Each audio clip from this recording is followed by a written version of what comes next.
আগস্টের 5 তারিখের পর থেকে আপনি একটু তাকান এই দেশটার দিকে। 73টা উপরে দল কাজ করছে এই দেশে রাজনৈতিক ভাবে। কারো নিবন্ধন আছে, কারো নিবন্ধন নেই, কারো মার্কা আছে, কারো মার্কা নেই। কিন্তু বাস্তবতা কি? এই শুধুমাত্র এই 10 মাসের ব্যবধান না, এই 54 বছরে আপনি যদি বাংলাদেশ এই দেশটা সম্পর্কে একটু চিন্তা ভাবনা করে দেখেন, 73টা দল কিন্তু কাজ করছে, সবাই এই দেশের মানুষের কাছে জনপ্রিয় না। কি কথা বললেন না কেন? এদেশে এমন দল আছে শুধু লিল্লাহি তাকবীর, আল্লাহু আকবার এই শব্দ দিয়ে যদি ডাক দেয়, এই ময়দানটা আমার মনে হয় এরকম 500 ময়দান লাগবে কালকেই। কিন্তু এই দেশে এমনও দল আছে, ওরা যদি ডাক দেয় শুধুমাত্র সভাপতি আর সেক্রেটারি ছাড়া কেউ নেই। এরকম দল নেই না। এখানে হচ্ছে না। এখানে কি সমস্যা? কি এখানে কেউ আসবেন না ভাই। যে যেখানে দাঁড়িয়ে আছেন বসে আছেন ওইভাবে থাকবেন 1 ঘন্টা।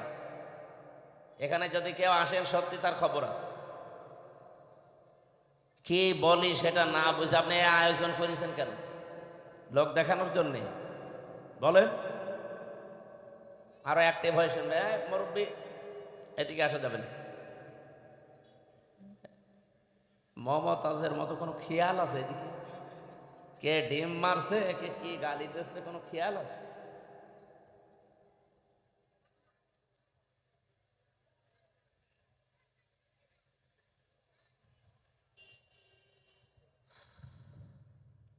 রাজশাহীবাসী এই 54 বছরে মানুষের জন্যে নিজের ইমানের ওপরে চলতে গিয়ে কত মানুষ এই দেশে আজ জনপ্রিয় হয়ে গেছে। তাদের কথা মানুষ আর শোনে, তাদের কথা বললে মানুষ কন্দন করে।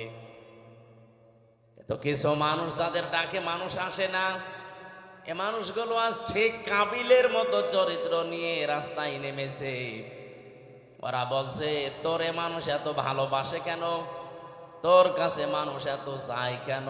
তোরই রাখবো না, তোরই মেরে ফেলবো। দৃশ্য দেখে যা মনে হচ্ছে সেই প্রথম জামানার সেই কাবিল আবার দুনিয়ায় ঘুরে এসেছে বিভিন্ন রূপ নিয়ে।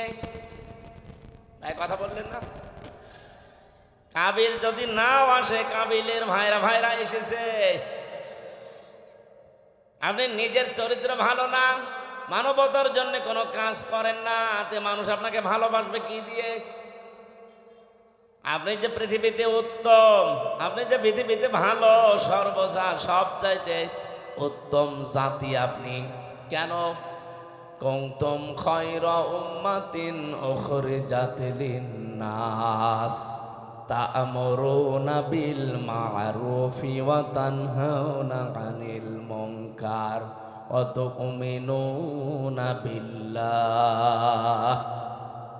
সূরা আলে ইমরানে এসেছে, তোমরাই শ্রেষ্ঠ জাতি, তোমাদেরকে আমি মানুষের কল্যাণের জন্য বের করেছি। সুতরাং পৃথিবীতে যার জন্যে কল্যাণ সাধন হয়, যার দ্বারা মানুষের উপকার হয়, আল্লাহর কোরআনের এই ভাষা অনুযায়ী তারা পৃথিবীতে শ্রেষ্ঠ। এ ঘোষণা দিয়েছেন কে? বলেন বলেন। তাহলে আপনার শ্রেষ্ঠত্ব শুধু চেহারা ভালো, আপনি ধনী মানুষের সন্তান, আপনি বড় রাজনৈতিক দলের নেতা কর্মী, এই জন্যে না। আপনার সম্মান আমার আল্লাহর কাছে এই জন্যে যে আপনি মানবতার উপকার করেন কিনা। কি তা'মুরুনা বিল মা'রুফি ওয়া তানহাউনা আনিল মুনকার, 2টা বিষয় মাস্ট বি আপনার ভেতরে থাকতেই হবে। আপনি ভালো কাজে আদেশ করবেন না অনুরোধ করবেন? বলেন বলেন। এই আয়াতটা নিয়ে সারা দেশে সমস্যা। সবাই আমরা বলি সৎ কাজে আদেশ করো, অসৎ কাজে নিষেধ করো। এটা বাংলা অর্থ হয় না। এই দেশে যারা আমরা এই আয়াতের বাংলা করেছি তারাই প্রথম অংশটা মানি না, দ্বিতীয় অংশটা হালকা মানি। আপনি বলেন তো, সৎ কাজে আদেশ করা আর অনুরোধ করা কি এক? বলেন বলেন। এ বাংলাদেশে বহু মানুষ আর সৎ কাজে অনুরোধ করে। কোরআন শরীফ আপনাকে আমি ছেড়ে দিলাম, একটা আয়াত দেখান তো যেখানে আছে যে আমার বান্দারা সৎ কাজে অনুরোধ করো। আছে? যেখানেই পাবেন তা'মুরুনা বিল মারুফ অথবা ইয়ামুরুনা বিল মারুফ, আপনাকে ভালো কাজে সৎ কাজে আদেশ করা লাগবে। আর আদেশ করলে আদেশের জায়গায় থাকা লাগে। এই কথা বলে না কেন? আপনি বলেন আজ 54 বছর ইসলাম এই দেশে আদেশের জায়গায় আছে, অনুরোধের জায়গায় আছে। আমরা চাই ইসলামকে আদেশের জায়গায় নিয়ে যেতে। এটার জন্য যদি কোনো মানুষ বলে যে আমি আদেশ দিতে চাই ইসলাম দিয়ে, তাহলে আমার চেয়ার লাগবে, ওই চেয়ার আমি বসতে চাই। ইউসুফ নবী এটা বলেছিল, ক্বালা ইন্নী খাযাইনুল আরদি ইন্নী হাফিজুন আলিম। হে দেশের বাদশা, আপনি আমাকে খাদ্য মন্ত্রণালয়ের দায়িত্ব দেন, আমি এটা হেফাজত করে রক্ষণাবেক্ষণ করে এই মন্ত্রণালয় চালাতে পারবো। তার মানে দায়িত্ব চেয়ে নেওয়া জায়েজ আছে যদি ওই রকম পরিস্থিতি তৈরি হয়। আমার মনে হয় বাংলাদেশে এখন ওই পরিস্থিতি তৈরি হয়েছে। সব জায়গায় যেহেতু চলছে 620টা বাড়ি বানানোর প্রতিযোগিতা, এই জায়গায় এখন মাওলানা মতিউর রহমান নিজামীর মতো মানুষ দরকার। লোকটা মন্ত্রী ছিল, মন্ত্রণালয় চালানোর পরে 36 টাকা বেঁচেছিল, এটা আবার সরকারকে ফেরত দিয়েছে। আপনি দেখান বাংলাদেশে আর একটা মন্ত্রী এরকম। আবার কি দেখতে চান, সে তো দেখিয়েই গেছে। এইরকম মানুষগুলো যদি এখনো এই দেশের দায়িত্ব চেয়ে নেয় যে আমাকে 5 বছরের জন্য দেন, দেখেন আমি কিভাবে হেফাজত করি। এর ভেতরে হয়তো একজন হবে অধ্যাপক আবুল কালাম আজাদ। আপনি নাসিরলি একটু বোঝেন, যদি ওনার আদর্শ থেকে বিস্মৃত হয়ে যায়, ওনারে ভোট দেওয়া দূরের কথা, ওনার দিকে তাকানো জায়েজ নেই। কিন্তু উনি সেই শপথ বাক্য পাঠ করেছিলেন, ক্বালা ইন্না সলাতি ওয়া নুসুকি ওয়া মাহইয়ায়া ওয়া মামাতি লিল্লাহি রাব্বিল আলামিন। এটা পড়েন? পড়েছি। এটা যারা পড়েছে, 4টা কথা আল্লাহকে বলা লাগে যে আল্লাহ আমার নামাজ, আমার কোরবানি, আমার জীবন, আমি যে বেঁচে আছি, আমি যে মরে যাব, আমার জন্য না, সব আমি তোমাকে দিয়ে দিয়েছি। তাহলে এইরকম যারা শপথ নিয়ে মাঠে আছে, এই মানুষগুলো যদি এখন সত্যি দায়িত্ব চেয়েও নেয়, আল্লাহর কসম আমি কোরআন মাথায় নিয়ে বলতে পারি, এই মানুষ জীবনেও তার নিজের জন্য না, কিছু করলে সে আল্লাহর জন্য, মানবতার জন্য করতে চায়। এটা সারা বাংলাদেশের মানুষ জানে। আপনি 73টা যে দল বললাম, একটা দল আপনি দেখবেন, শুধু ওই দল বাদ দিয়ে যত দল এই দেশে আছে, তারা দায়িত্ব নেওয়ার জন্য মারামারি করে, না দিলে আবার হত্যা পর্যন্ত করে ফেলে। কিন্তু একটা দল আমি পেয়েছি, দায়িত্ব নেওয়ার জন্য মারামারি না, এদের দিতে গেলে আরো কান্নাকাটি করে। আমি কি বেশি বললাম না বানিয়ে বললাম? এটা সারা দেশে বাংলাদেশের মানুষ জানে না। জেলা সভাপতি হওয়ার জন্য মানুষ মারামারি করে, এমনকি বিপক্ষে যারা আছে মেরে ফেলে। অথচ বাংলাদেশ জামাত ইসলামী, ইসলামী ছাত্র শিবির, ইসলামী ছাত্রী সংস্থা, আমি নিজে দেখেছি, জেলা সভাপতি, জেলা আমির হওয়ার জন্য দায়িত্ব দিতে চায়, নেওয়া তো দূরের কথা, আর কান্দে। অন্যান্য জেলা আমির, জেলা সভাপতি যারা হয়, তাদের তো উপায় আছে বিভিন্ন, আর এই দলটাই উপায় না, আরো নিজের যা আছে সব বিলিয়ে দেওয়া লাগে। এই জন্যই তো কান্দে যে আমি একই করছি, যা ছিল অন্তত এগুলো থাকবে না, সব চলে যাবে। সব চলে যাওয়ার পর এদের কোনো দুঃখ নেই, কারণ ওরা এই কথা বলে এ রাস্তায় এসেছে যে আমার নামাজ, আমার কোরবানি। এখানে নুসুক শব্দের অর্থ 3টা। নুসুক মানে কোরবানি করা, নুসুক মানে হজের কার্যকলাপ এখন যেটা চলছে, নুসুক মানে ইবাদত বন্দেগী, আমার যত কিছু সব তো আমি আল্লাহকে দিয়েছি, এখন আমার নিজের বলতে আর কিচ্ছু নেই। কথা বলেন ঠিক কিনা? এই জন্য এই মানুষগুলো কাঁদে। তাহলে ভালো কাজের আদেশ, এটা আদেশের জায়গায় না থাকলে জীবনও অনুরোধ করে ভালো কাজ করা যায় না। আমাদের দেশে যেটা হচ্ছে এটাকে আদেশ হয় না, অনুরোধ হয়। বলেন বলেন। আর ভালো কাজ কোনটা? এখানে যে আপনি তা'মুরুনা বা ইয়ামুরুনা বিল মারুফ বললেন, মারুফ মানে বলেন বলেন, কেউ যদি এখানে জেনে থাকেন বলেন যে মারুফ মানে কি? আমার মনে হয় আলেম পর্যন্ত বলবে এখানে অনেকেই যে মারুফ মানে ভালো কাজ। কে বলেছে আপনাকে? আপনি একটা অভিধান নিয়ে এসে দেখান তো যে মারুফ মানে ভালো কাজ লেখা আছে। এই শব্দটা এসেছে উরফুন থেকে, আরাফা ইয়ারিফু উরফুন। এর বাংলা অর্থ হচ্ছে পরিচিত হওয়া। আদম আর হাওয়া যেই ময়দানে 350 বছর কন্দন করার পরে এক জায়গায় পরিচিত হয়েছিলেন, ওই জায়গাটার নাম আরাফাতের ময়দান। বাংলা অর্থ কি? পরিচিত হওয়ার জায়গা। কি বুঝলেন এখান থেকে? আল্লাহ যে বারবার কোরআনে দিলেন যে ভালো কাজের আদেশ দাও, বাংলা অর্থ এটা না, পরিচিত কাজের আদেশ দাও। পরিচিত কাজ কি বলেন? খালি তাফসীর শুনতে আসা না, কিছু ভেতরে থাকা লাগবে। পরিচিত কাজ কি?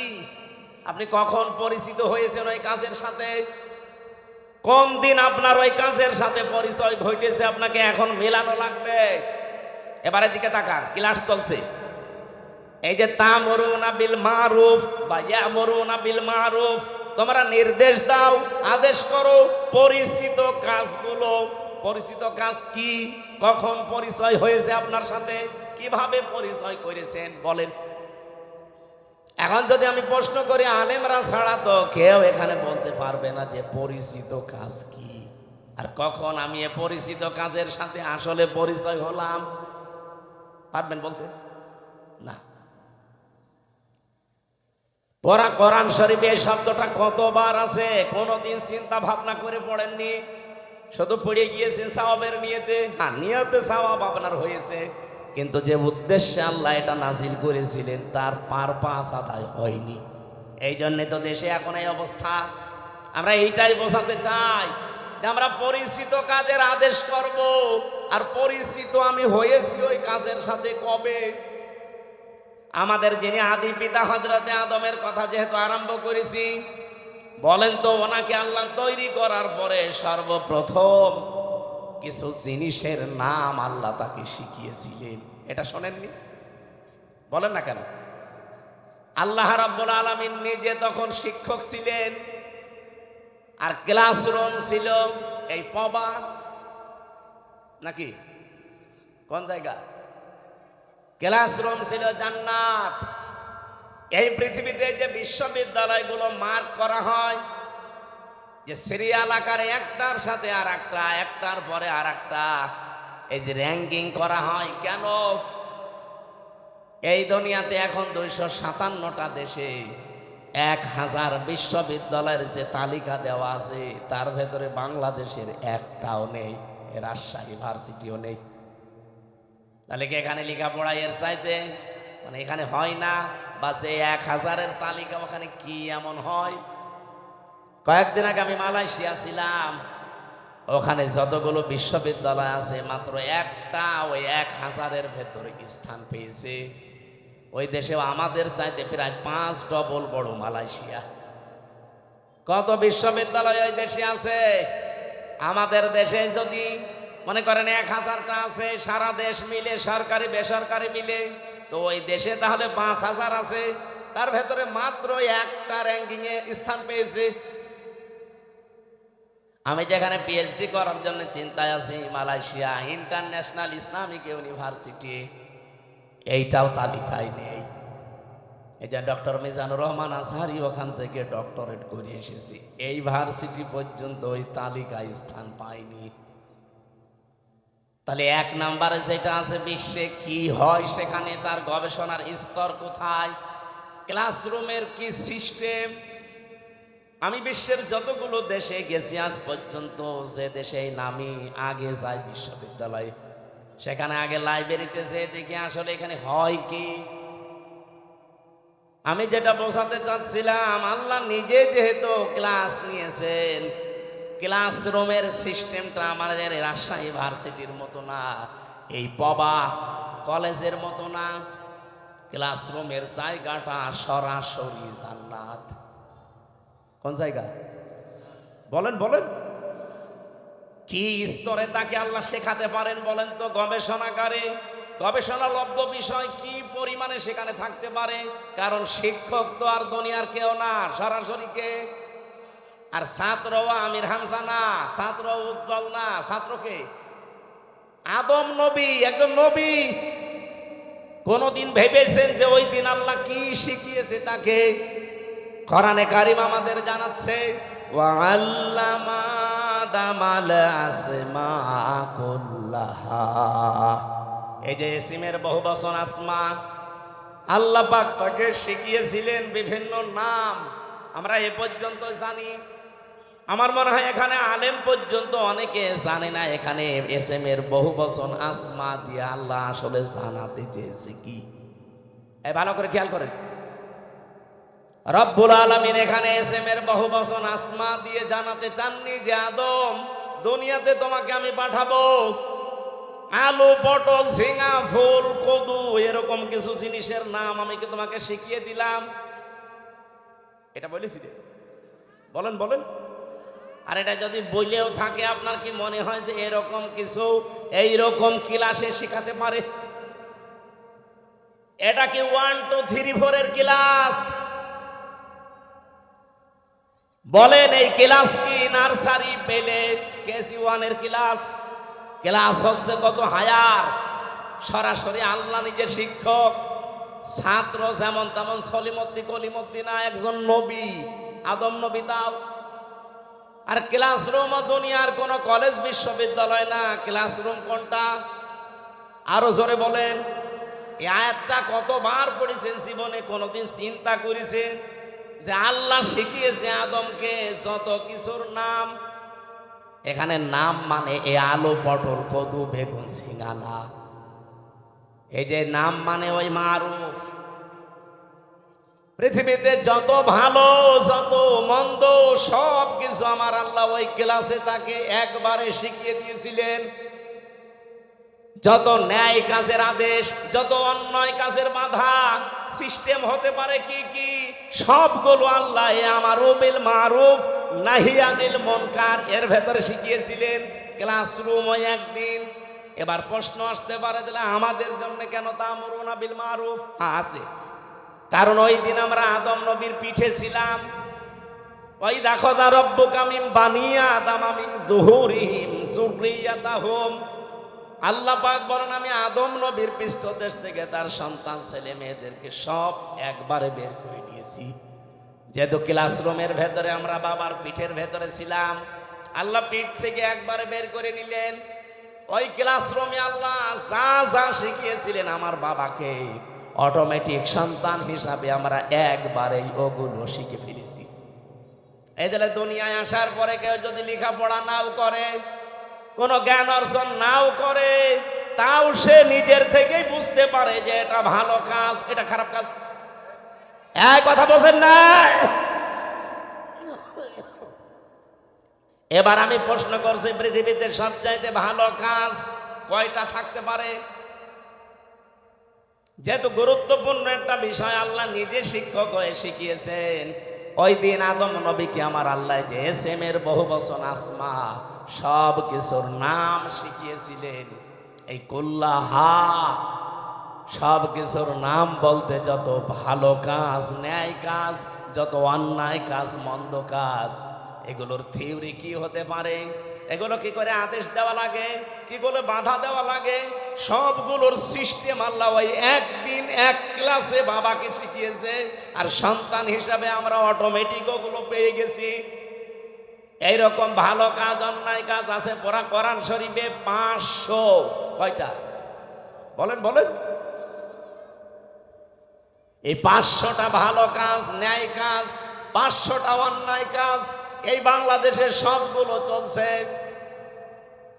বলেন না, ভালো কাজের একটা আপনি দেখান যে এটা ভালো কাজ চলছে। আমি যে 500টা ভালো কাজ পড়া কোরআন শরীফ থেকে বের করতে পেরেছি, একটাও এই দেশে চলে না। তা আপনি কি শিখে আসলেন ওই ক্লাসে?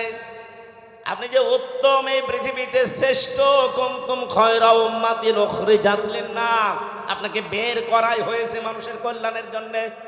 কি কল্যাণ করবেন? ওই ভালো কাজগুলো, ন্যায় কাজগুলো যদি নাই জানেন, ওইটা জানার জন্যই তো কোরআনের কাছে আসতে হয়। আমি এবার একটা একটা করে যদি ভালো কাজের বর্ণনাও দিতে থাকি, ন্যায় কাজের, বলেন তো যে জেনা করা এটা ভালো কাজ না, না অন্যায় কাজ? আরো জোরে বলেন। এ অন্যায় কাজে কি নিষেধ করবেন না অনুরোধ করবেন? হ্যাঁ, বাংলাদেশে নিষেধ পর্যন্ত করা যাচ্ছে না। আজ যারা নারী সংস্কারের নাম নিয়ে, সমান অধিকারের নাম নিয়ে ঢাকার রাজপথে পিঠ পেট সব খুলে যে আমরা সমান অধিকার চাই, এই কথা যারা বলছে, বলেন এরা প্রত্যেকেই বেশ্যা কিনা? ওরা নিজেরা বলছে আমরা চেয়েছিলাম হিস্সা, হয়ে গেছি বেশ্যা। তা আপনি আসলেও বেশ্যা? আপনার চেহারার দিকে তাকিয়েই দেখেন। পানি কেন, কি দেওয়া লাগবে না দেওয়া, আপনি নড়াচড়া করবেন, ক্লাসে এরকম করেন মনে হয়। আপনার মাথা তো কিছু ঢুকবে না, এভাবে ক্লাস করা যায়? বলেন তো, যারা 1 থেকে মাস্টার্স পর্যন্ত ক্লাস করেন, এদিকে দিকে তাকান, কি বলছে ওটা আত্মস্থ করা লাগবে না? সারা জীবন খালি মারুফ মারুফ শুনেছেন, মারুফের বাংলা অর্থ জিজ্ঞাসা করলেও বলতে পারছেন না। কি ক্লাস করছেন আপনি? 500টা এরকম ন্যায় কাজ আছে কোরআনে, 500টা অন্যায় কাজ আছে, একটাও জানি না। খালি তা'মুরুনা বিল মারুফ তানহাউনা আনিল মুনকার শুনে যাচ্ছে, সে জন্মের পর থেকে আমল শুনছি, অথচ এটার সাথে পরিচিত হয়েছি কবে আমরা তাও জানি না। কিভাবে হয়েছি আমরা তাও জানি না। আজ আমরা যে শ্রেষ্ঠ জাতি পৃথিবীতে, কেন শ্রেষ্ঠ হলাম তাও জানি না। যার কারণে শ্রেষ্ঠ ওইটাই নেই, আপনি আন্দাজে দাবি করলে হবে? এই জন্য ন্যায় কাজ অন্যায় কাজ এটা আপনাকে এই মুহূর্ত থেকে জানা লাগবে। আমি নিজে আমার প্র্যাকটিক্যাল লাইফে দেখলাম, জেলে যাওয়ার আগে আমি 20 সালে গ্রামে একটা জেনা হয়েছিল। 2 জনই বিবাহিত এবং বিবাহিতা, তাদের সাক্ষী এবং প্রমাণ ও 4 জন ধরা পড়ে গেছে। কলমের মাথার ভেতরে যেমন মাথা দিলে যা অবস্থা, ঠিক ওই অবস্থায় তাদেরকে ধরে ফেলেছে। কয়জন? 4 জন সাক্ষী আছে পুরা। আমার কাছে এসে বলছে, হুজুর এই যে জেনা করেছে এরা, আপনি বিচার কি করবেন, একটা ফতোয়া দেন। আমি কি ফতোয়া বানাবো? বলেন বলেন। সূরা নূরের ভেতরে আছে, যদি বিবাহিতা এবং বিবাহিত কোন নারী পুরুষ জেনা করে, আর যদি সাক্ষ্য প্রমাণ হয়ে যায় 4 জন, কয়জন? তাহলে তার শাস্তি হচ্ছে মাটির ভেতরে বুক পর্যন্ত গেড়ে দিয়ে পাথর বা ইট দিয়ে মেরে ফেলতে হবে। এই বিচার, এই বিচার আমি বানিয়েছি। কার? আরো জোরে বলেন। এই বিচারের সাথে পরিচিত হয়েছি আমি কবে? ওই যে ক্লাসে। হয়তো ক্লাসের ওই কথাগুলো এরকম যারা আনবো না, এদিকে ওদিকে তাকাচ্ছেন, খালি পানির বোতল দিচ্ছেন, তারা তো 2 মিনিট পরে ভুলে যাবেন। তা আমি ভুলিনি, আমি যা পড়েছি ঠিক আমি ওইভাবেই মনে রেখেছি। আর এইগুলোর ক্লাসের জন্য 1 থেকে মাস্টার্স পর্যন্ত আমাদের যে ক্লাস, এই ক্লাসে আমি পাইনি। এগুলোর জন্য গবেষণা করা লাগে। এই যে 1000 বিশ্ববিদ্যালয়ের র্যাঙ্কিং এ বাংলাদেশের কোনো বিশ্ববিদ্যালয় নেই। কেন নেই? কারণ ওই সমস্ত জায়গায় 99% গবেষণা হয়, 1% শিক্ষা হয়। আর আমাদের দেশে 1% গবেষণা হয়, 99% শিক্ষা দেয়। এই জন্য আমরা ওই পর্যন্ত যেতে পারি না।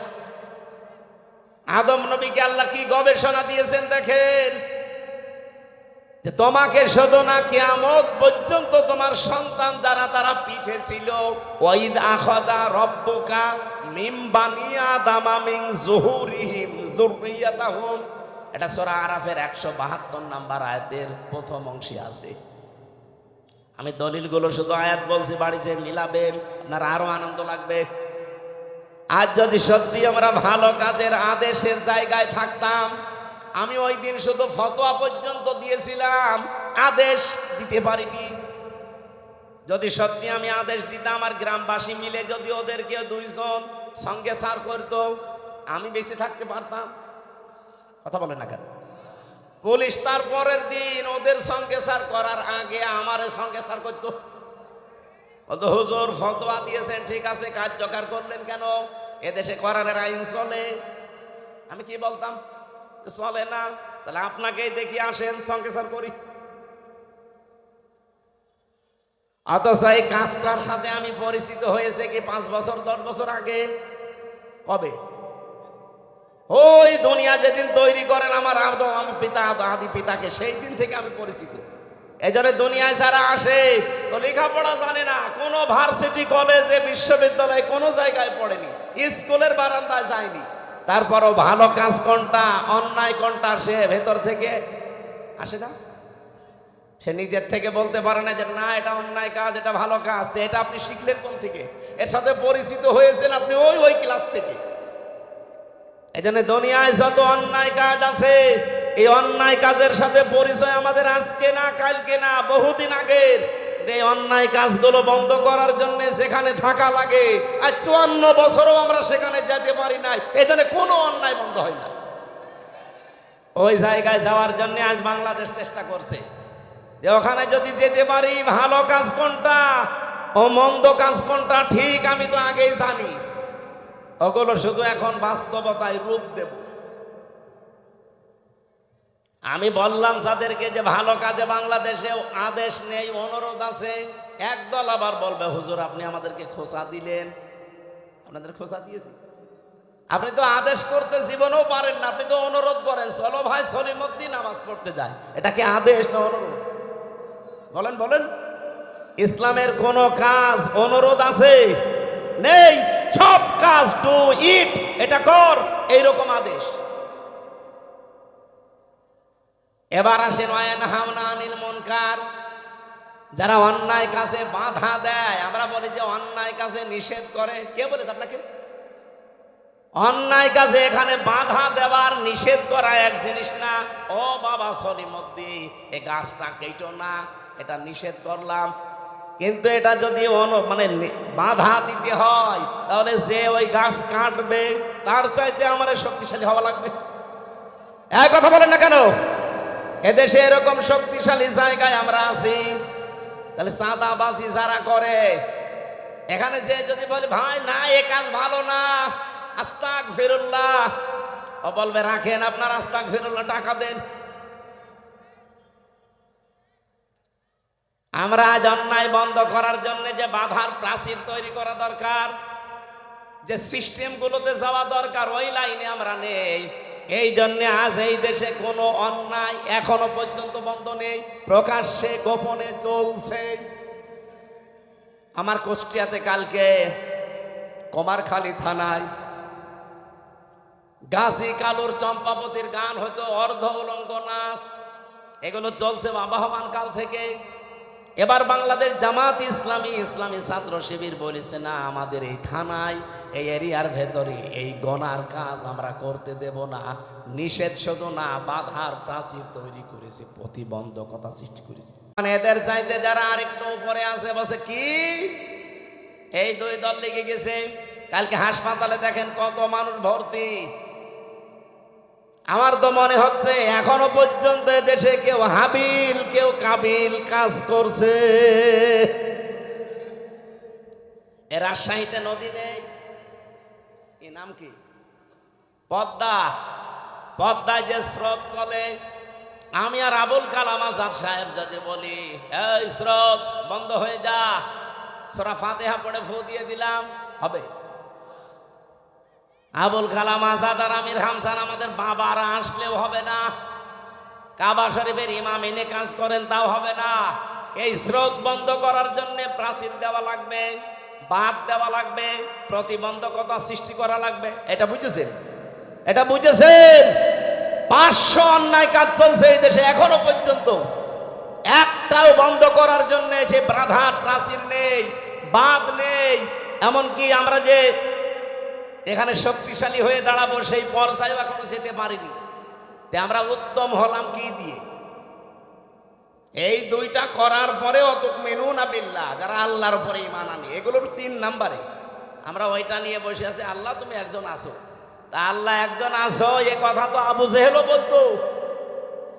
কি আপনি কি মনে করেন যে আবু জেহেল কোনোদিন বলে না যে আল্লাহ একজন আছে? না, ও প্রতিদিন বলতো। কাবা শরীফে বদরের ময়দানে যাওয়ার আগে কাবার গিলাফ ধরে বলছে, আল্লাহ তুমি একজন আছো আমি জানি।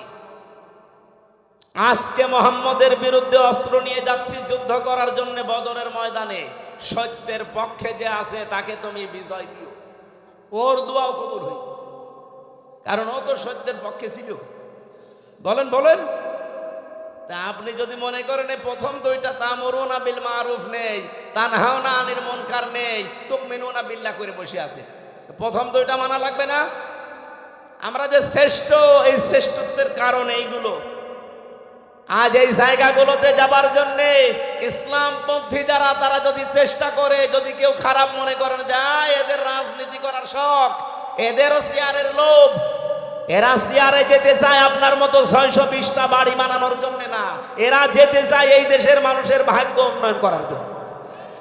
এদের যদি এরকম শখ থাকে যে আমি 620টা বাড়ি বানাবো, একটাও ভোট দেবে না।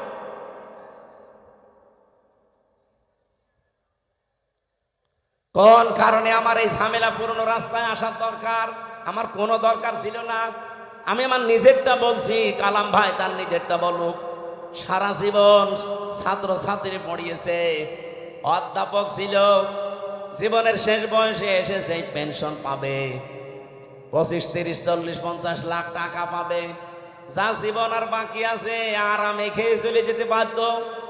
কোন কারণে এই রক্ত পিচ্ছিল পথে এই মানুষের ঝামেলাপূর্ণ জায়গায় আসা লাগবে বলেন? আল্লাহ আমার যা দিয়েছে, আমার বাবার যা আছে, আমি মরণ পর্যন্ত যদি আরামে থাকতে চাই কোনো অসুবিধা নেই। কোন কারণে আমার এই রক্ত পিচ্ছিল পথে মানুষের এই গালি গালাজ, অপমান, অপদস্থের পথে আসা লাগবে? আমি দেখতে পাচ্ছি এই রাস্তাগুলোই না আসলে যারা আছে এরা একটাও এই রাস্তা ঠিক রাখবে না, রাস্তাও খেয়ে ফেলবে। এ কারণে আমাদের আশা লাগছে। আর এইটাকে এখন কেউ বলছে যে না এরা রাজনীতি করছে, এটা ধর্ম ব্যবসা করছে। আমারটা যদি ধর্ম ব্যবসা হয়, আপনারটা কি বলেন? আমার এইটা যদি ধর্ম ব্যবসা হয়, আপনারটা কি আপনি বলেন? আপনি তো 5 বছর পরে ঠিকই মমতাজের মতো হয়ে যাবেন, 5 বছর পরে ঠিকই আপনি সালমান এফ রহমানের মতো হয়ে যাবেন। কিন্তু 5 বছর পরে আমি সালমান এফ রহমান না, আমার মনে হয় যা আছে এর চাইতে আরো 3 ভাগের 2 ভাগ চলে যাবে। সত্য কথা এটাই, আপনার কাছে খারাপ লাগলেও বাস্তবতা এটাই, কারণ প্রমাণ হয়ে গেছে। মাওলানা মতিউর রহমান নিজামী আর আলে আহসান মুজাহিদ রহমতুল্লাহ আলাইহি জীবনে তারা প্রমাণ করে দেখিয়েছে যে ইসলামের উপরে টিকে থাকলে অবস্থা এই হয়। তারা যদি লাইনে না এসে নিজেরা শুধু মসজিদের ইমামতি করে চলে যেত, জীবন কাটিয়ে চলে যেতে পারত। কি দেখিয়েছে আপনি দেখেছেন, তামাম দুনিয়া অবাক হয়ে আছে আজ পর্যন্ত। এই বাংলাদেশে দৃষ্টান্ত এই 54 বছরে কেউ দেখাতে পারে না যে মন্ত্রীর দায়িত্ব পালন করে আবার 36 টাকা ফেরত দেয়। আপনি বলেন তো কে আছে দেখান, আমি সেখানে যাব। আর আজ শাহীবাংশী যেহেতু হযরত ইব্রাহিম আদম আলাইহিস সালাম তার সন্তানের কাহিনী আমাদেরকে আল্লাহ শোনাতে বলেছিলেন, আজ হাবিলের মতো কিছু মানুষ আমরা তৈরি হয়েছি। নিজেদের জীবনে পরিষ্কার পরিচ্ছন্ন করে, কর্মজীবন পরিষ্কার পরিচ্ছন্ন রেখে আজ আমরা মানুষের আস্থা ভাজন অলরেডি হয়ে গেছি। কিন্তু কাবিল যেটা, ও নিজেকে নিজে সংশোধন না করে, ওরটা কেন কবুল হয়নি ওগুলো আবিষ্কার না করে আমারটা হয়েছে ও আমাকেই মেরে ফেলতে চাই। এরকম কাবিল দেশে নেই। এক কথা বলেন নেই। আমরা এখন হাবিলের ভূমিকায় থাকতে চাই। ওই দিন হাবিল বলেছিল ক্বালা ইন্নামা ইয়াতাকাব্বালুল্লাহু মিনাল মুত্তাকিন। এখানে যারা আরবি গ্রামার বোঝে জিজ্ঞাসা করেন ইন্নার পরে যদি মা আসে বাংলা অর্থ দাঁড়ায় একমাত্র, কেবলমাত্র, শুধুমাত্র, হবেই হবে, এইটাই, এরকম 33টা অর্থ আছে।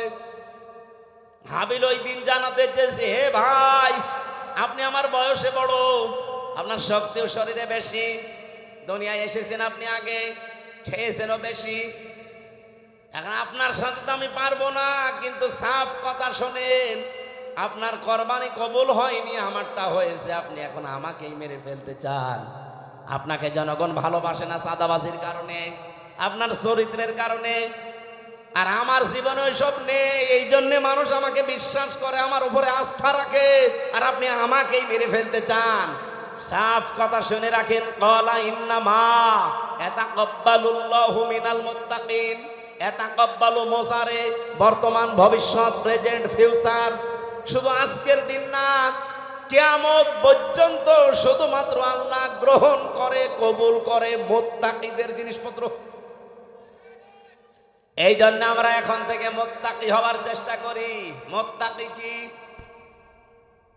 মুত্তাকি শব্দের বাংলা অর্থ হচ্ছে ভদ্রলোক, মুত্তাকি শব্দের বাংলা অর্থ হচ্ছে বেঁচে থাকা, মুত্তাকি শব্দের শাব্দিক অর্থ হচ্ছে আল্লাহর নিষিদ্ধ কাজগুলো ঘৃণা ভরে ছেড়ে দেওয়া। মুত্তাকি শব্দের বাংলা অর্থ হচ্ছে যোগ্য হওয়া, নিজেকে যোগ্যতা পূর্ণ তৈরি করা। আপনি মুত্তাকির যতগুলো অর্থ বললাম, কোন অর্থে আপনি নিজে আছেন বলেন? আল্লাহর নিষিদ্ধ কাজ ঘৃণা করে ছেড়ে দিতে পারেন? পারেন? পারেন না। যেগুলো আপনি মোবাইলে দেখেন ওইটা বাইরে দেখা যায় যাচ্ছে, যেটা মোবাইলে দেখেন ওইটা যায় যাচ্ছে। বাইরে যেই দৃশ্য দেখা যায় ওই দৃশ্য মোবাইলে দেখা যায়, বাইরে যেই দৃশ্য দেখা যায় নেই ওইটা মোবাইলে দেখা যায় নেই। এখানে আমার মনে হয় এমন অনেক মানুষ এমন আছে, এমন এমন দৃশ্য মোবাইলে রেখে দিয়েছে, এমন এমন ভিডিও আছে, নিজে দেখলে আনন্দ লাগে, ভালো লাগে, সুখ পায়, শান্তি পায়, কিন্তু অন্য কেউ দেখলেই লজ্জা পায়। এরকম ভিডিও আছে, কার কার হাত তোলেন তো? আলহামদুলিল্লাহ। না, ভালো, আলহামদুলিল্লাহ। এলাকায় মুত্তাকি তাহলে অনেক আছে, বোঝা যাচ্ছে। এক্ষুনি আমি চেক করবো জিহাদরে দিয়ে, যাও তো একটা একটা করে মোবাইল চেক করে দেখো, এমন এমন ভিডিও যদি থাকে যেটা নিজে দেখলে আনন্দ পায়, অন্য দেখলেই লজ্জা পায়। যারা ঠিক বললো যে একটা একটু ওঠেন তো দেখি আল্লাহর ওলি, যাওয়ার আগে ডিলিট করে দেবে। মুত্তাকি হওয়া ছাড়া কিছুই কবুল হবে না জীবনে। আদম নবীর সন্তান হাবিল এইটা জানিয়েছিল তার ভাইকে। এজন্য আজ যারা কাবিলের ভূমিকায় আছেন, জোর করে, জবরদস্তি করে, উল্টাপাল্টা করে, শক্তি দেখিয়ে, সন্ত্রাসী কায়দায়, আবার অনেকে চেষ্টা চালাচ্ছে যে যাব। কোথায় যাবেন? যাবেন কি করে? আপনি আপনি মুত্তাকি হন নাই তো আপনাকে জনগণ গ্রহণ করবে না, আল্লাহ তো গ্রহণ করবেই না। এই জন্য জাল মাল দিয়ে চেষ্টা করে যাচ্ছি যে আমরা মুত্তাকি হব। আমাদের পূর্বপুরুষরাও মুত্তাকি ছিল। এই কথা বলেন না কেন? তারা অন্যায় অবৈধ কাজ যেমন ঘৃণা ভরে ছেড়ে দিয়েছে, তারা নিজেকে যোগ্যতা সম্পন্ন তৈরি করেছে। অনেকে বলে হুজুররা কিছু চালাতে পারবে না, চালাতে পারে নাই। কৃষি মন্ত্রণালয়, শিল্প মন্ত্রণালয় নিখুঁত ভাবে চালিয়েছে, আর এমন নিখুঁত ভাবে চালিয়ে দেখিয়েছে, বাংলাদেশে ইতিহাস হয়ে আছে শিল্প মন্ত্রণালয়টা। আজ পর্যন্ত কেউ রেকর্ড ভাঙতে পারে নাই। মাওলানা মতিয়ার রহমান নিজামী রহমতুল্লাহ আলাইহি যখন শিল্পমন্ত্রী ছিলেন, আমি নিজে ওই সময় দর্শনা মাদ্রাসায় পড়ি চুয়াডাঙ্গায়। ওই যে কেরুস মিল নাম শোনেননি? চিনির মিল, কেরুর মদ, ওই জায়গায় উনি গিয়েছিলেন। ওই সময় একজনকে পাঠিয়েছিলেন এমডি করে। এই যে সৎ মানুষ চেয়ারে থাকলে যে কি হয়, আর 54 বছরে সেখানে 1 টাকা লাভ হয়নি, অথচ ওই 5 বছরে 5 বার প্রত্যেকবার লাভ হয়েছে। সুবহানাল্লাহ বলতে পারেন নাই? এরকম মানুষগুলো শুধু শিল্প মন্ত্রণালয় না, যত মন্ত্রী আছে সব যদি এইরকম মানুষ হতো না, এ দেশটা ওই মালয়েশিয়ার মতো 2004 সাল থেকে দাঁড়িয়ে যেত। তো দাঁড়াবে কি করে? দাঁড়াবে কি করে? যাদেরকে দায়িত্ব দেওয়া হয় এত বড় চোর পৃথিবীতে নেই। 36,000 কোটি টাকা একটা দরবেশ চুরি করেছে। ওর দিকে তাকালে আমার কোটে আমার সাথে দেখা হয়তো মাঝে মাঝে। এই 3 বছরই ওর সাথে বহুবার দেখা হয়েছে। মাঝে মাঝে দেখতাম ওর মাথার চুল থেকে পায়ের তালু পর্যন্ত, মানে পায়ের তালুর নিচে যেটা থাকে ওই যে স্যান্ডেল, ওইটা পর্যন্ত সাদা। আমার মনে হয় ভেতরেও সাদা। ভেতরেটা তোর বলা যাচ্ছে না, ভেতরেও সাদা। চুল সাদা, ওর দাড়ি সাদা, জামা সাদা, পায়জামা সাদা, কোটি সাদা, এমনকি স্যান্ডেলও সাদা। ভেতরেটা সাদা নাতে কালো, ওটাও সাদা। কিন্তু একটা জিনিস ছিল একেবারে কালো কুচকুচে, মনটা। এক কথা বলেন না কেন? এই শয়তান বলেছে যে কোরআনের সমস্যা আছে। ওর তো ফাঁসি হওয়ার দরকার ছিল ওই সময়।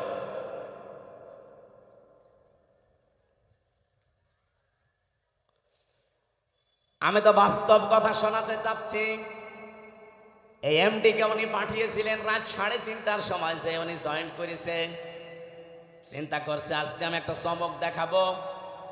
একেবারে মেন গেটে যে দারোয়ান আছে তারে বলছে আপনি এখান থেকে একটু নিরাপদ দূরত্বে থাকেন, আপনার পোশাকটা আমারে দেন। ওই যে হাটে একটা লাঠি নিয়ে বসে থাকে, লাঠি নিয়ে দারোয়ানের মতো বসে আছে। ফজরের নামাজ শেষ করে সকাল 7টা থেকে আরম্ভ হয়েছে, মানুষ যাচ্ছে 10টা পর্যন্ত। এরপরে ডিউটি আর এক দলের আসবে। তখন বাজে 11:45। একজন একেবারে সেরকম বড় দাড়ি, জোব্বা জামা গায়ে, পাগড়ি মাথায়, এত বড় বড় দাড়ি নিয়ে প্রাইভেট নিয়ে ঢুকতেছে। তো দারোয়ান মনে করছে যে নতুন দারোয়ান হবে হয়তো। আজকে আর অন্য দিনের মতো গেট খোলে নাই, গেট বন্ধ করে দাঁড়িয়ে আছে। বলছে না আমি আপনাকে ঢুকতে দেব না। এই দারোয়ানের বাচ্চা, আপনি যাই বলেন না কেন, এখন বাজে কত? আপনার তো এখানে আসার কথা 10টায়, এখন বাজে 11:45, 1 ঘন্টা 45 মিনিট লেট আপনার। আপনি যদি আমার চাকরি খেয়েও ফেলেন আমি আপনাকে আজ ঢুকতে দেব না। এখন দারোয়ানের সাথে মারামারি করবে? শেষ পর্যন্ত বলেছে ঠিক আছে, তোর চাকরি কে রাখে আমি দেখবো। এই ধস্তাধস্তিতে শেষ হয়ে যাওয়ার পরে দারোয়ানকে এবার ভেতরে যেয়ে বলছে আপনার দায়িত্ব আপনি পালন করেন, যান। আমি চলে গেলাম। যে এমডির অফিসে বসেছে ওই লোকটার খবর নিয়ে ডাক দিয়েছে যে ওকে ডাক দেন আমার অফিসে। অফিসে ঢোকার পরে যখন সালাম দিয়েছে, জবাব দিয়ে বলছে দাঁড়ান, চেয়ারে বসার দরকার নেই, আপনি দাঁড়ান, আপনাকে আমি কয়েকটা কথা জিজ্ঞাসা করব। এখন বাজে হচ্ছে 11:45, আপনার 10টায় অফিসে আসার কথা। আপনি যে মুখে দাঁড়িয়ে রেখেছেন, এই দাঁড়িয়ে আপনার জন্য না।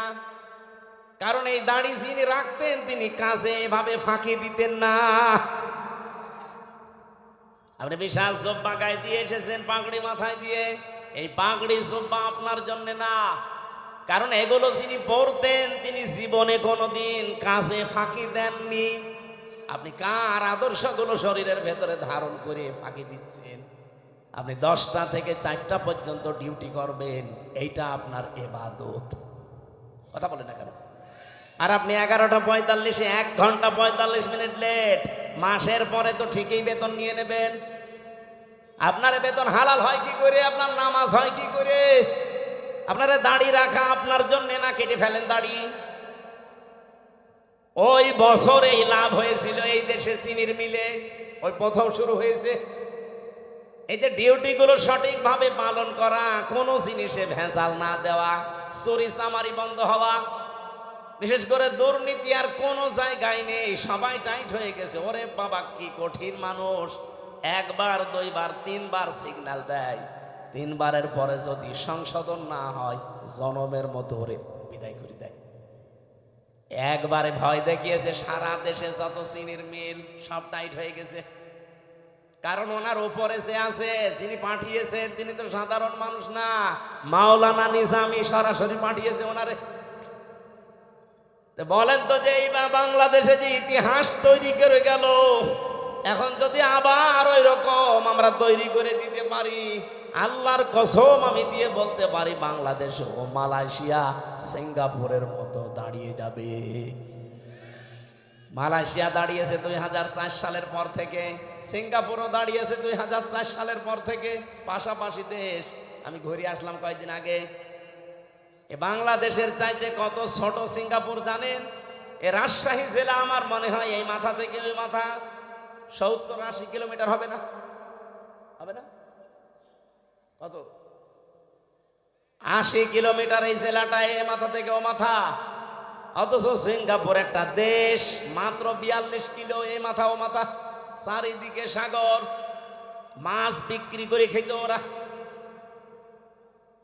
কি অবস্থায় দাঁড়িয়েছে সিঙ্গাপুর আজ? 257টা দেশের ভেতরে যদি 10টা দেশ গণনা করেন, সিঙ্গাপুর একটা ধরা লাগবে। এ পর্যায়ে তারা গেছে শুধুমাত্র এই সৎ নেতৃত্বের কারণে। তারপরও তো তারা আল্লাহর আইন মানে না, শুধু যা আইন বানিয়েছে ওইটাই পঙ্খানো মানে, এই কারণে দাঁড়িয়েছে। আর আমরা শুধুমাত্র নিজেদের আইন না, এই দেশে যদি ইসলাম আসে পুরাটা চলবে আল্লাহর আইন। এই বলেন 56,000 বর্গ মাইল পুরাটা চলবে কার আইন? আরো জোরে বলেন, কয়টা? 500। ওই যে পরিচিত যে বিষয়গুলো আদম নবী থেকে, ওই বিষয়গুলো আসবে পরিচিত সব, একটা একটা করে ব্যক্তি, পরিবার, সমাজ, রাষ্ট্রে কায়েম হয়ে যাবে 500। আর অন্যায় 500। সৎ কাজে আদেশ দেবে, অন্যায় কাজে নিষেধ করবে। এই প্রতিশ্রুতি ওনারা দিয়েছে। অন্য দলের ভেতরে যদি এই প্রতিশ্রুতি থাকে যে আল্লাযীনা ইম্মাক্কান্নাহুম ফিল আরদি আকামুস সালাত ওয়া আতাবুজ যাকাত ওয়া আমারু বিল মারুফ ওয়া নাহাউ আনিল মুনকার ওয়া লিল্লাহি আকিবাতুল উমুর, যেই দলের কর্মসূচিতে এই 4টা আছে আপনি তাকে এবার ভোট দেবেন, সে যেই হোক। আমি কারো দলে বিদলে নাই, এই 4টা কর্মসূচি যার কাছে পাবেন তাকে এবার ভোট দেবেন।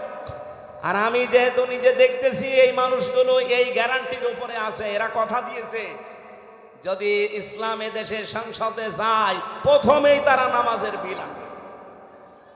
ওনারা জিজ্ঞাসা করেন, যদি বলেন না আমি নামাজের বিল প্রথমে আনবো না, আমি সুদের বিল আনবো, ওরা একটা ভোট দেবে না। 2 নম্বরে ওরা যাকাতের বিল কায়েম করবে, যে যাকাত ভিত্তিক অর্থনীতি কায়েম হবে এখন থেকে। 3 নম্বরে ভালো কাজ, যেটা পরিচিত কাজ, ওগুলো জারি হবে, এগুলো আদেশ হবে আইনের মাধ্যমে। আর অন্যায় যতগুলো আছে অন্যায় সব বন্ধ হবে, বাধার প্রাচীর তৈরি করা হবে। এটা যদি আজ বাংলাদেশে ইসলাম থাকতো, কুমারখালী এই গাজী কালুর চম্পাবতীর এই অন্ধ উলঙ্গ নাচের অনুমতি দিত, এটার জন্য মারামারি হইতো, আইন পাশ করে সব অন্যায় কাজগুলো বন্ধ করে দিত। এই জন্য আমরা চাচ্ছি আপনারা যা ভুল বোঝেন বা ভুল বোঝান, এই যে রাজশাহী অঞ্চলের এ পাশে কালকে আমার মাহফিল যেখানে আছে চাঁপাইনবাবগঞ্জ, 2 জন বিশাল বিশাল মুফতি আছে, স্বামী আর স্ত্রী 2 জনই মুফতি। ভারতের কামান এরা, মুজাদ্দেদে জামান, কি ফতোয়া দিচ্ছে দেখেছেন? এরা কোনোদিন 24-এর কথা বলে না, এরা শুধু কথা বললে 71, 47, 52 কথা বলছে না কেন? আরো কিছু তৈরি হয়েছে তাদের মুরিদ, এই পাবনার একটা হাবিব ঘোষণা দিয়েছে এই পাবনা জেলার আটঘরিয়ায় জামাত ইসলামের কোন মানুষ আজানও দিতে পারবে না, নামাজও পড়াতে পারবে না। আপনি ঘোষণা দিয়ে শেষ করে দিলে হবে? আপনি নিজে নামাজ পড়াতে পারবেন? আজকে একজনের নামাজ দেখলাম, কি সূরা পড়ছে গো, ওরা যে জিবরাইল নতুন নাজিল করছে, আলাম তারা কাইফা ফালা রব্বুকা বিয়াস, তাও তো আমি ভালো করে পড়ছি, এটা শোনান তো। কি তেলাওয়াত, আমার মনে হয় দাঁত মুখ ভেঙে যাবে। এই কথা যে বলতে পারে আমার মনে হয় তারে এখন থেকে ইমামতির জায়গায় দাঁড় করিয়ে দেওয়া লাগবে। আর ওই যে আর এক চাপাবাজ যেটা ডিম খাচ্ছে, আচ্ছা আমার বুখারী শরীফ, কোরআন শরীফ সব পড়া শেষ, হ্যাঁ পুরাটা চাপাবাজি। এই বহু চাপাবাজ এই দেশে এখনো আছে গোপনে, আর প্রকাশ প্রকাশ্যে অনেকে 24-এর কথা বলে না, কথা বললেই 71, কথা বললেই 52, কথা বললেই 47। আরে ভাই 71, 52, 47 আমরা কেউ ছিলাম না, আমরা ছিলাম 24-এ। এই যে মে মাস চলছে, আজকে 22 তারিখ, এই সামনে মাসের 10 তারিখে জুন মাসের এই দেশে জুলাই ঘোষণাপত্র অলরেডি প্রকাশ করা হবে। যখন এই ঘোষণাপত্র আসবে তখন অটোমেটিক ভাবে বাংলাদেশের সংবিধান বাতিল হয়ে যাবে। আর এই সংবিধান অনুযায়ী এখন যে চুপ্পু মিয়া আছে রাষ্ট্রপতি, অটোমেটিক বাতিল হয়ে যাবে। এক কথা বলেন না কেন? কারণ এই দেশ চলবে এখন 24-এর চেতনায়। কথা বলেন ঠিক কিনা? কোনো বৈষম্য থাকবে না দেশে। আর বৈষম্য যতদিন আছে ততদিন নির্বাচনও হবে না। তাহলে নির্বাচন দিলে 2732 জন মানুষ মরে গেল, ওদের কি জীবনের দাম নেই? তো ওদের জীবনের দাম দেন, তারপরে আপনি 72, 71, 73-এর কথা নিয়ে আসেন। আমরা 71-কে সম্মান করি, 52-কে সম্মান করি, 47-কে সম্মান করি, কিন্তু না, সবচাইতে বড় সম্মানের জায়গা এখন আমি যেহেতু দেখেছি নিজে 24। কথা বলেন না কেন? এই দেশ চলবে এখন 24-এর চেতনায়। কোন চাপাবাজের চাপাবাজি এ দেশে আর চলবে? যদি এরকম চাপাবাজি করে মমতাজের মতো সেও ডিম খাবে। তাও কি ভালো ডিম? পচা ডিম। যে ডিম খেয়েছে মহিলা আজকে মানিকগঞ্জে, ও জীবনে মনে হয় আর কোর্টে হাজিরা দিতে আসবে না।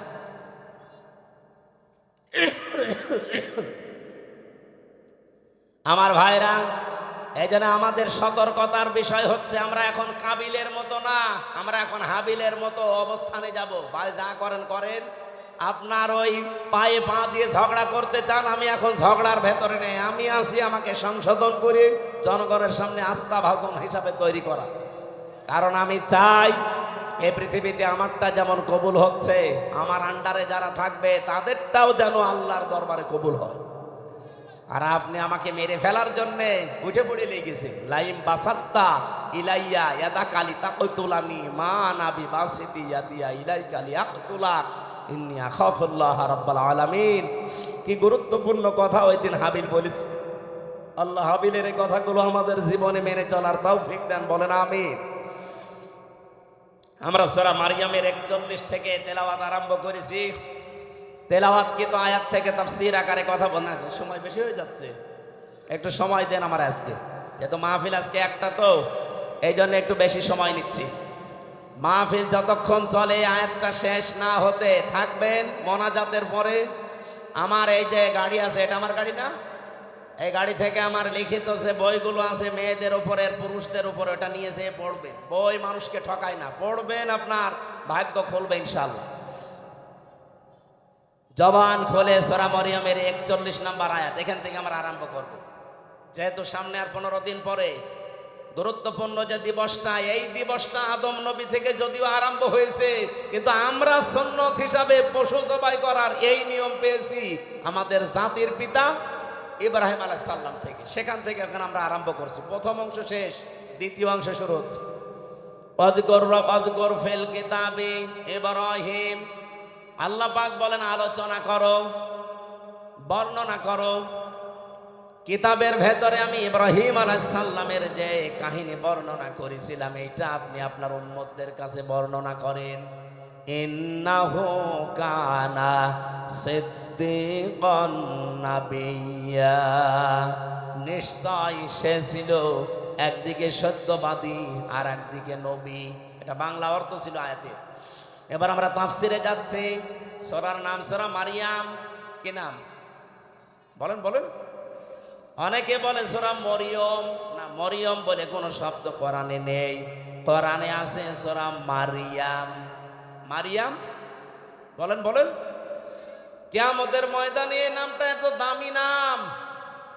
আল্লাহ রাব্বুল আলামিন এটাকে ইজতিবা জানিয়েছেন, যেটা আমি মনোনীত করেছি, নির্বাচিত করেছি, পছন্দ করেছি। নামটা হযরতে মরিয়মের নাম।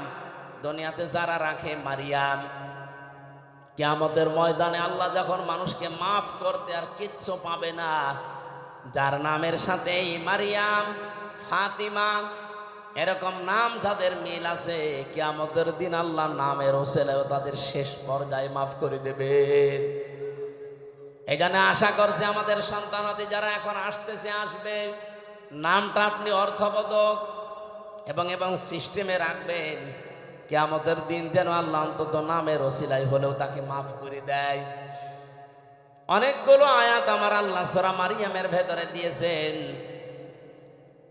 ৯৮টা আয়াত আমরা কোরআনে কারিমে পেয়েছি। এই সূরার ভেতরে মাত্র একটা আয়াত পড়েছি, আয়াতের নাম্বার ৪১। আল্লাহ নিজে যখন আমার শব্দ দিয়ে আরম্ভ করলেন অস্কর, শব্দটা ছিল ওয়া উস্কর, আসল শব্দ হচ্ছে যাকার, যেটাকে আমরা বাংলায় এই দেশের মানুষ জিকির বলে জানি। জিকির মানে স্মরণ করা। জিকির মানে কি? আমি এই রাজশাহীতে এর আগে আমি জিকির শব্দের উপরে আলোচনা করেছিলাম। জিকিরের ১৯টা অর্থ আছে পুরা কোরআনে। সামারাইজ করে আমি ৫টা পর্যন্ত বলেছিলাম রাজশাহী স্টেশনের পাশে। জিকির মানে স্মরণ করা, জিকির মানে কোরআন, জিকির মানে উপদেশ, জিকির মানে আল্লাহর আইন, জিকির মানে নামাজ, বাস সালাত। এই ৫টা অর্থেরই আবার ব্যাখ্যা আছে। যেহেতু আজকে আমার জিকির নিয়ে আলোচনা না, শব্দটা এসেছে আয়াতের প্রথমে, এই জন্য জিকির বলতে আমি যেটা আছে কোরআনে ওটা টাচ দিলাম। আর জিকিরকে কোনো মানুষ যখন ইবাদত হিসাবে নিতে চায়, মাস্ট বি তাকে ৪টা শব্দকে বেছে নেওয়া লাগবে জিকির হিসাবে। সুবহানাল্লাহ, আলহামদুলিল্লাহ, লা ইলাহা ইল্লাল্লাহ, আল্লাহু আকবার। রাজশাহী ভাষী এটা রেকর্ড হচ্ছে তো এই জন্য বললাম। আজ বাংলাদেশে যে ভেজাল চলছে জিকিরের নামে, বহু জায়গায় ৪টা শব্দের বাইরে জিকির নেই। বলেন বলেন, এই যে তাহিরি সাহেব যে জিকির গুলো আরম্ভ করেছে, এগুলো এই ৪টা শব্দের ভেতরে পাবেন। ও জিকির করে ইয়ালি বাবা, শালি বাবা, কেল্লা বাবা, ফতে বাবা, ন্যাংটা বাবা। বলেন এই ৪টা শব্দের ভেতরে ফতে বাবা আছে, কেল্লা বাবা আছে। হ্যাঁ, কথা বলেন না কেন? সুতরাং এগুলো জিকির না, এগুলো ওদের ফিকির। এ বাংলার মানুষেরা সতর্ক হন, জিকির করবেন ৪টা শব্দ দিয়ে, কারণ এটা ইবাদত। কোন মানুষ আল্লাহর জিকিরকে খণ্ডন করতে পারবে না। যারা আজকে আল্লাহর ৪টা শব্দকে আলাদা আলাদা করে ডাকে, তাদের জিকির হয় না। কেউ যদি বলেন আল্লাহু আকবার, আকবার আকবার হবে না। কি বলা লাগবে? আল্লাহু আকবার বলা লাগবে। তাহলে ওটা জিকির হবে, প্রতিটি অক্ষরে 10টা করে নেকি হবে। কারণ আল্লাহর কালেমা খণ্ডন করা জায়েজ নেই। অতাম্মাত কালিমাতু রাব্বিকা সিদকাও ওয়া আদলা লা মুবাদদিলা লিকালিমাতিহি ওয়া হুয়াস সামিউল আলিম। বলেন আল্লাহু আকবার। এখানে 3টা বিষয় লেখা আছে আয়াতের ভেতরে। আল্লাহ বলেন আমার কোরআন পরিপূর্ণ সত্য কথা দিয়ে। 2 নম্বরে আমার কোরআন ইনসাফ দিয়ে পরিপূর্ণ। 3 নম্বরে আমার কোরআনের কোনো কথা রদ বদল নেই, পরিবর্তন নেই। আযারুল্লাযীনা ইউলহিদুনা ফি আসমাই, এটা পাবেন